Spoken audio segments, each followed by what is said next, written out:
Nick Saban saved my career. Steve Sarkisian recently said on the Pivot podcast that Nick Saban saved his career by offering him an analyst role at Alabama after Sark had gotten fired at USC and then had to go to rehab.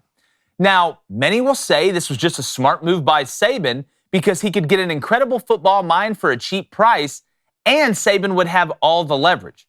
And you know what? You wouldn't be wrong, but you are missing the bigger picture.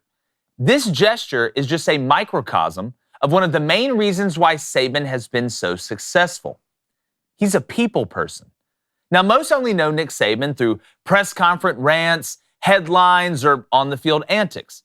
And they believe he's just a robot that never stops. And while his drive is better than Max Verstappen's, if you talk to anyone that actually knows this man, or if you have a conversation with any of his players, current or former, they will tell you he really does care about people, especially them.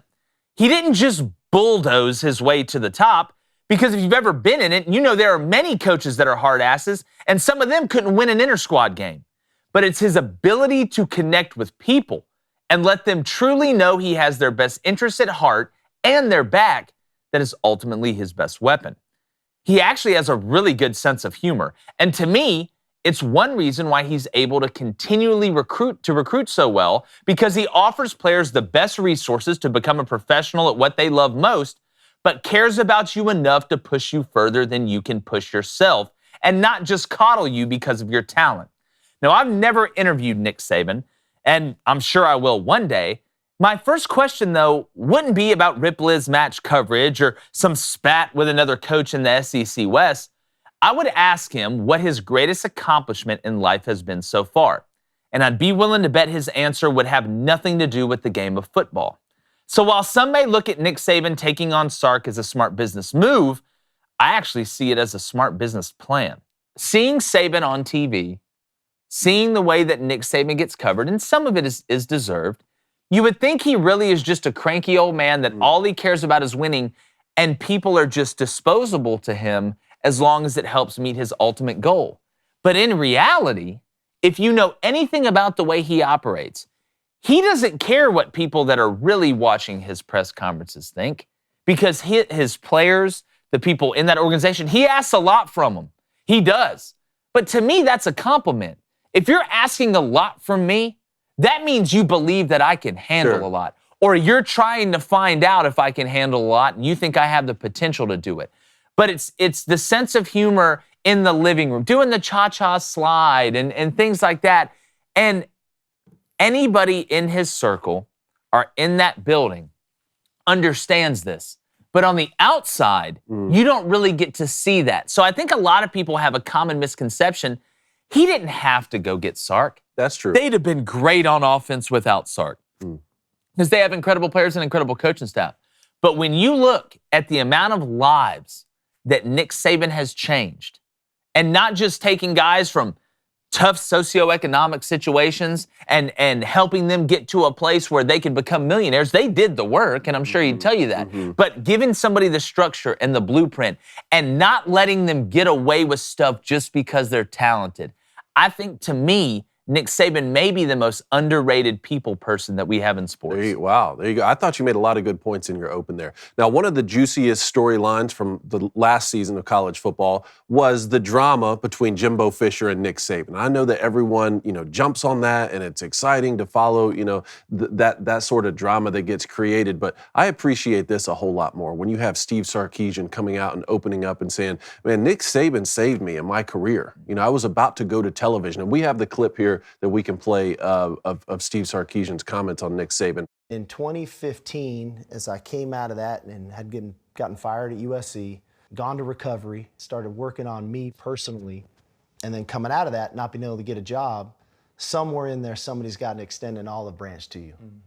And in 2016, I was ready to go do TV. I couldn't get an interview for a job, and Nick Saban saved my career.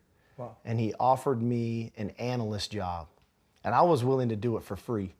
But he said, "I got to pay you $30,000 so that you can get benefits." And I said, "Okay, I'll do that." I'm forever indebted to him, because at that time, somebody in life has got to give all of us a second chance, right? And it totally changed my perspective. It changed my perspective on how I coach, how I deal with our players, because everybody's going through stuff, right? Everybody's got stuff. Whatever that your stuff is, you just try to get through it. And if I can be that guy that can extend that olive branch to our players as we go through this journey, I always lean back to that time, because here's the greatest coach of all time in our era, right? And for whatever reason, he saw something in me to give me a chance. I really just appreciate this a whole lot more. It shows you that, for all of the bad things that can come from sports these days or collegiate athletics, that there are still relationships that can be created like this. Now, make no mistake, Nick Saban did not hire Steve Sarkisian to run his offense out of the goodness of his heart. Right. Only. Nick Saban did not hire Steve Sarkisian to give him a second chance on life, right? He thought this guy could be the person who helped them win championships. That's the main goal right there. But like you said, Nick Saban could go hire anyone in the world to run his offense. Along the way, he recognized that he could make a difference in this guy's life and get a great football coach back on track in his personal and his professional life. And I think, is Nick Saban, we talk about it a lot, you were talking about it as well, is Nick Saban a nice guy? I don't know, I haven't met him. He's probably not a nice guy. But we have to understand there's a difference between being a nice person and a good person, right? And I think that this shows you what kind of relationships Coach Saban has been able to create, not just in Tuscaloosa, but around the college football world. Definitely, and I think you have to have some semblance of balance, like you mentioned there, to be able to run a program the way that he does, demand the respect that he does, but also be able to get that respect back. Because again, great players want to be coached hard. Yes. The great ones want to be coached hard. But coaching hard doesn't just mean you yell. Coaching hard doesn't just mean you're always asking. Coaching somebody hard is telling them the truth. Coaching somebody hard is listening to them and actually telling them what you think, not what they want to hear. Hey, you need to lose weight. You're too fat right now to go to the NFL and make the money that you could possibly make. You need to do this, or hey, you're hanging around with the wrong people. It's just like the Brandon Miller situation with the difference between Nate Oates and Nick Saban. What did Nate Oates say? He made excuses for it. Now, again, you can be on either side of the Brandon Miller situation. Doesn't matter. My point is, Nick Saban came out and said, you control your behavior and who you hang out with. And I guarantee you, this is not the first time we've really heard it this way in public, but I'm sure that's been echoed a million times over.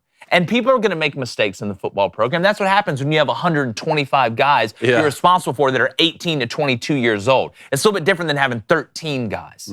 So, Blaine, when I look at this, there's so many elements that we don't get to see about how we build these guys up on this huge pedestal. And Nick Saban's, in my opinion, the greatest college football coach of all time. I would agree. But there's a lot of different ingredients that go in the mix to get a result like this. Well, one, I believe Nick believes in positivity bullying. He does. I believe he's a positivity bullying guy. As you can see, as an example, it works. And two, he's basically Tom Baker from Cheaper by the Dozen. Right? Half the college coaches are the kids that he raised. Basically, let's look at this. Kirby Smart. Yes. Lane Kiffin. Yes. Mel Tucker. Yes. Steve Sarkisian. Yes. Butch Jones. Yes. Jim McElwain. Yes. Mark D'Antonio. Billy Napier. He's basically coached Steve. Jimbo Fisher. Mike Loxley. I'm pretty sure Jason Garrett. Nick Newt Saban. People don't realize how much Nick Saban has done for the game of football. Not only through his accomplishments, but what he's surrounded with the coaches that came up behind him. Nick is a one-on-one. Yep. Right? There will never be another Nick Saban. There'll never be another Bear Bryant, in my opinion. Different coaches, a lot of success, but people need to realize being nice doesn't get you as far. One of his great sayings, right? If you want to be nice all the time, do what? Sell ice cream. Sell ice cream. But people need to realize what Nick has not only done for the University of Alabama, but done for the game of football. Mm-hmm. Hey, YouTube, while you're watching, do us a favor. Go ahead and hit that subscribe button, turn that notification bell on, and hit that like button on all the content you see. We'd really appreciate it.